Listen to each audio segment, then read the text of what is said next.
हिंद दोस्तों, आ गया हूँ आपके अपने चैनल ट्रिक्स 92 पर। तो दोस्तों आज बात करते हैं हिंदी का एक महत्वपूर्ण टॉपिक है जिसको अलंकार कहते हैं। अलंकार को आज इतने आसान शब्दों में समझने की कोशिश करेंगे कि आपका एक भी क्वेश्चन गलत नहीं होगा। और जितने भी हिंदी से रिलेटेड जितने भी एग्जाम होते हैं, चाहे वो यूपी पुलिस हुआ, एमपी के काफ़ी एग्जाम हुए हैं, आरओ एआरओ हुआ, आपका एक भी प्रश्न गलत नहीं होने वाला है यहाँ पे। तो इस वीडियो को आप शुरू से लेकर अंत तक एक बार जरूर देखें, जिससे आपके हर एक डाउट क्लियर हो जाएं। तो बात करते हैं अलंकार का अर्थ क्या होता है, पहले इसको समझते हैं। तो अलंकार का जो अर्थ होता है उसको हम संधि विच्छेद करें तो अलम प्लस कार। यहाँ अलम का अर्थ होता है आभूषण या गहना होता है, और काव्य की शोभा बढ़ाने वाले तत्व को अलंकार कहते हैं। डेफिनेशन क्या है कि काव्य की शोभा बढ़ाने वाले तत्व को अलंकार कहते हैं। आई होप इतना समझे होंगे, ठीक है।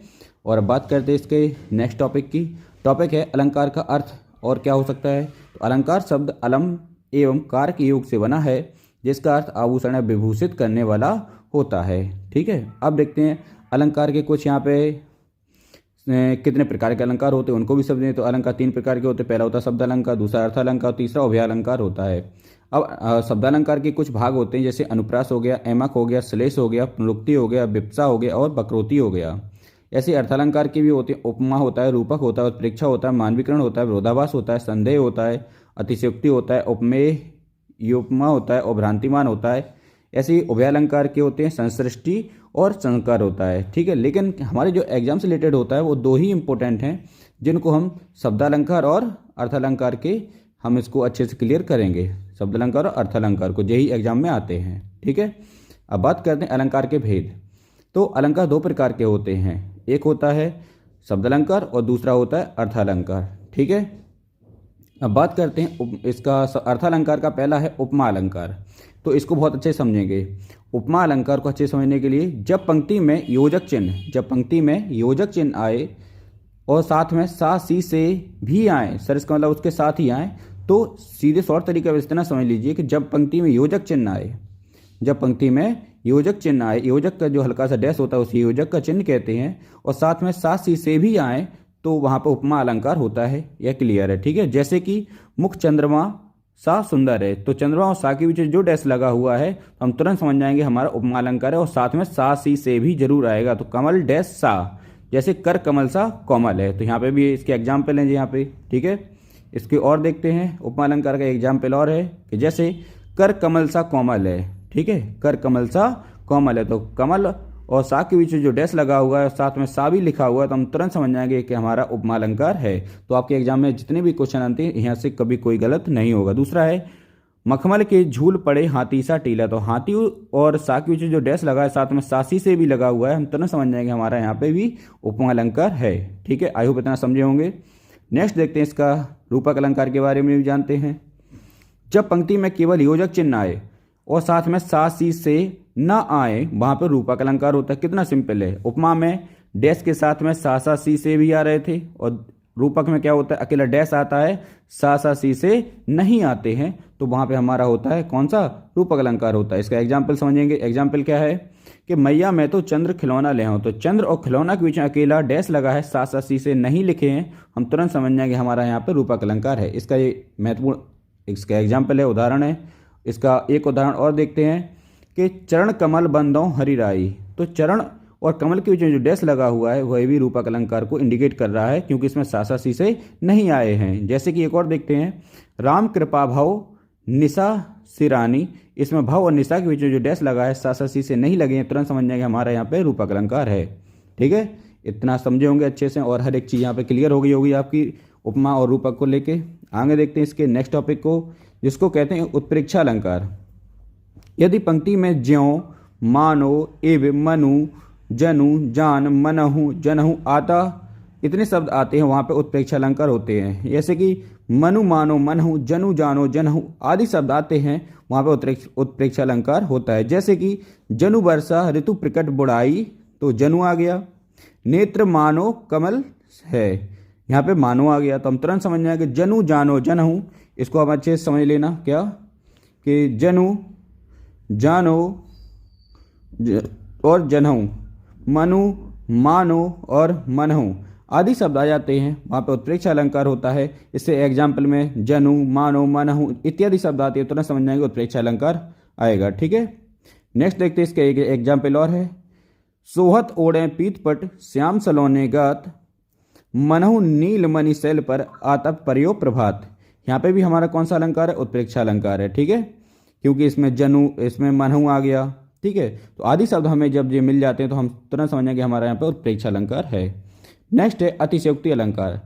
अतिशयोक्ति अलंकार क्या होता है कि जहाँ किसी गुण या स्थिति का बड़ा चढ़ाकर वर्णन किया जाए, यानी जो वस्तु जैसा व्यक्ति वैसा है नहीं, उसके बारे में बहुत कुछ बता देना, यानी बड़ा चढ़ाकर उसके बारे में बोल देना, वहाँ पे अतिशयोक्ति अलंकार होता है। जैसे कि आगे नदियाँ पड़ी अपार, घोड़ा कैसे उतरे पार, राणा ने सोचा इस पार, तब चेतक था उस पार। मतलब सोचते ही साथ वो उस पार चला गया, तो कहीं ना कहीं बहुत ज़्यादा बड़ा चढ़ाकर बता दिया गया है। एक एग्जाम्पल इसका और आता है, जैसे कि हनुमान की पूंछ में लग ना पाई आग, सारी लंका जल गई, भई निशाचर भाग।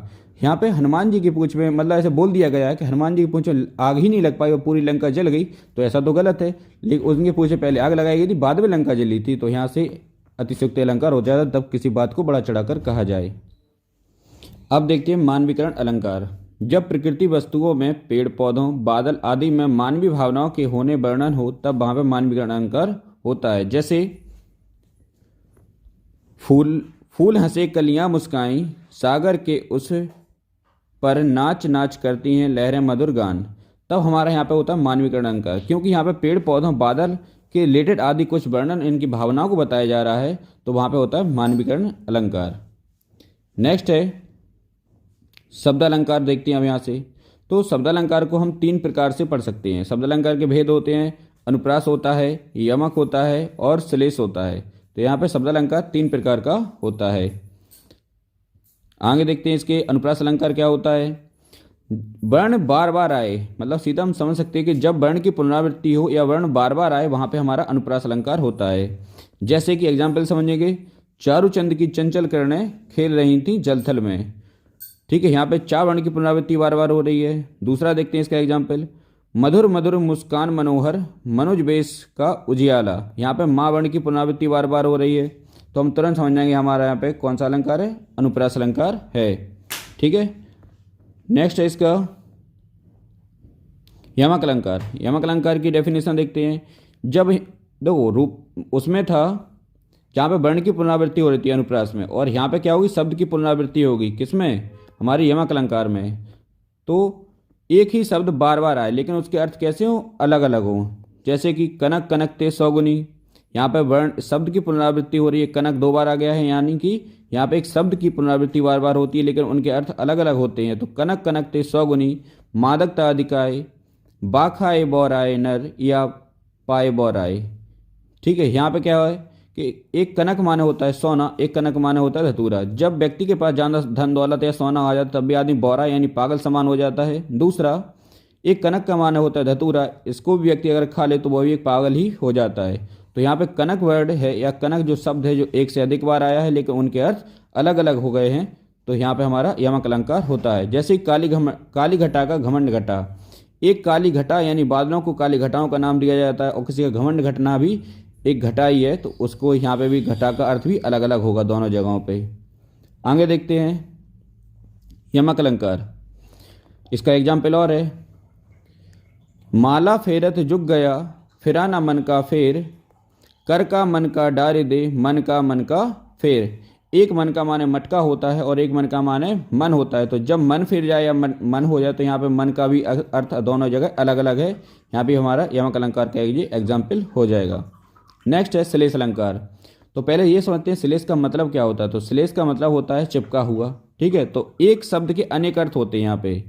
यहाँ पे क्या होते हैं? एक शब्द के अनेक अर्थ होते हैं। जैसे कि रहीमन पानी राखिए, बिन पानी सब सून, पानी गए ना उबरे, मोती मानस चून, ठीक है। तो यहाँ पे क्या है कि पानी का पहला अर्थ मनुष्य के संदर्भ में है, जब इसका मतलब विनम्रता से या रहीम के कृम रहे ही मनुष्य हमेशा विनम्रता पानी होना चाहिए। पानी का दूसरा अर्थ आभा तेज या चमक से है, जिसके बिना मोती का कोई मूल्य नहीं है। तो यहाँ पे क्या है, एक पानी जो शब्द लिया गया उसके अनेक अर्थ इसमें बता दिए गए हैं, तो श्लेष अलंकार होगा। और श्लेष का मतलब क्या होता है? चिपका हुआ होता है, ठीक है। यहाँ पर आपके अलंकार से जितने भी रिलेटेड आपके क्वेश्चन आंसर हो सकते हैं, वो सभी यहाँ से आपके सॉल्व हो जाएंगे और आपको कोई भी दिक्कत नहीं होगी। Thank you. जय हिंद।